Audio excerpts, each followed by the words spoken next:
海委會國家海洋研究院15日在澎湖舉辦海洋研究成果特展，是用趣味和互動方式，讓民眾來認識海洋知識。現場還安排民謠大師陳明忠替海洋寫一條兒歌，用這輕鬆的節奏，讓人感受到因對海洋的熱情。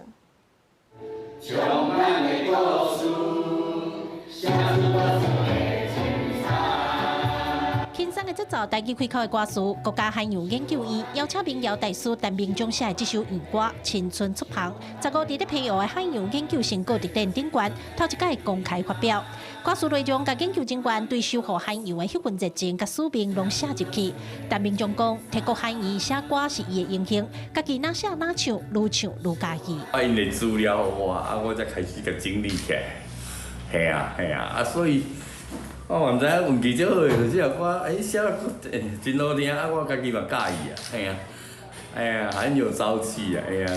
青春的港，大船出航。國海院在2019年成立，因為英國民眾對國海院較無遐爾熟悉。院長陳松伶講，除了邀請陳明忠老師寫歌來增加國海院甲民眾的連結以外，這屆嘛專工選擇澎湖來舉辦頭一場研究成果特展，透過趣味的互動方式，甲因對海洋做的歷史文化、生態研究甲工程科技，攏小概給民眾認識。這重點就是要喚醒，就是說我們自己人，就說你跟海洋互動的一個關係，尤其是講你在海灣在生活的人，安那靠海甲海，還有包括我們就怎麼去因應這個所謂的海洋科技，還有包括智慧海洋這些相關的議題。因為海洋不是只有人文，還有包括生態跟科技。這場特展會在澎湖生活博物館展到10月13日。陳松伶強調，台灣是海洋國家，毋茫透過各種的小解，讓更較儕人鬥陣來投入研究的工作，守護咱的海洋。記者郭家祖、傅超陽綜合報道。